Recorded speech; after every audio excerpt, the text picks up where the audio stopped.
General Sir Richard Dannatt was the head of the Army between 2006 and 2009, and he joins me now. General, thanks very much for coming in. Do you believe that the Strategic Defence and Security Review is being rushed through and that as a result huge mistakes will be made?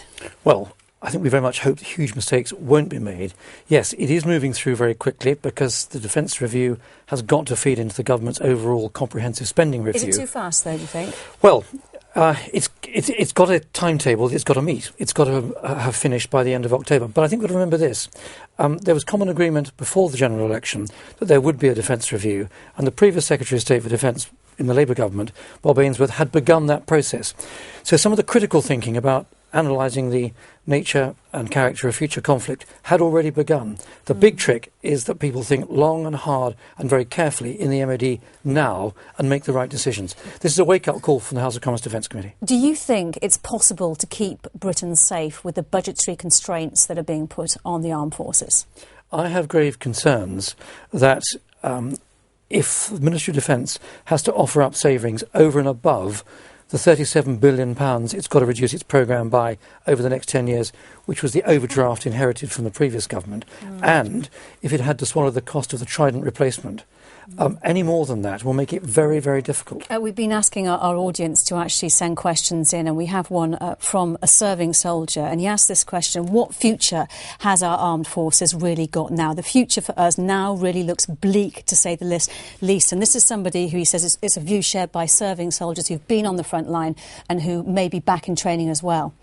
Well, I would say to that questioner and to all members of the armed forces, the armed forces are the thing that absolutely protects the nation, and the duty of any government is to make sure the defence of the realm is properly looked after, the safety of our citizens and the well-being of the armed forces. What about the morale, though? I mean, well, that's absolutely part of it. I mean, people have got to believe that there will be an outcome that we can believe in.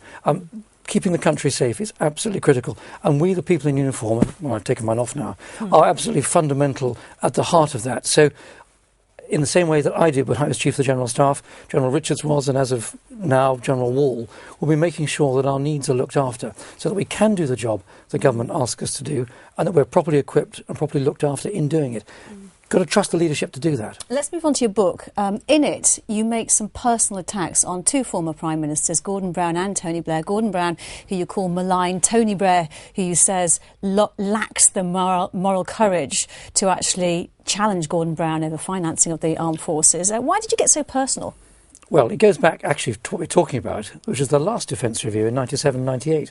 Actually, it was a very good piece of work led by the Prime Minister, and it put up a very good policy framework for the future of defence. The problem came that his next-door neighbour, number 11, Gordon Brown, refused to fund it properly.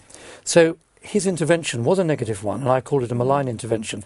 And a lot of the problems we've had in defence in recent years have come from that underfunding of defence going right back. And of course, why I suggested that Tony Blair lacked moral courage, frankly, he was the boss, he was the number one guy. If he couldn't get hold of his chancellor and say, look, that's the policy, Gordon, we've all agreed we're going to do it, now fully fund it, I think that's quite weak, don't you? Another thing that's come out as a result of this book is that you had grave doubts about the evidence of weapons of mass destruction in the lead-up to the Iraq war.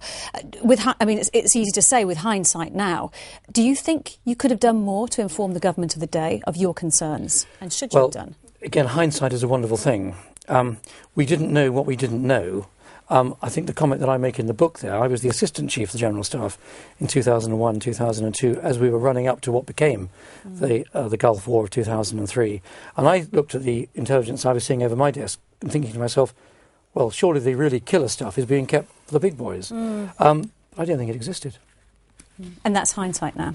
I'm afraid that's hindsight now. We had another question from one of our viewers about your outspokenness, really, asking what role has your faith played in your decision to speak out in support of troops on the ground, even when such statements may not have been the party line? Well, I think it really all comes down to being honest, and honest with yourself, and honest to what you believe. And your question related to my Christian faith, that's important to me and informs to a fairly large measure the sort of person I am. But one of the things that is really important in the Christian faith, and I think in life generally, is truth. I can't be doing with leaking and spinning and cooking up stories and whatever. Tell it as it is, then actually you've got nothing to worry about. If people don't like what they hear, well, they can retire you. And is that what you've done here? Yes, I have, yeah. All right, General Sir Richard Dannatt, thank you very much for your time. Thanks for coming in. Good to see you. You too.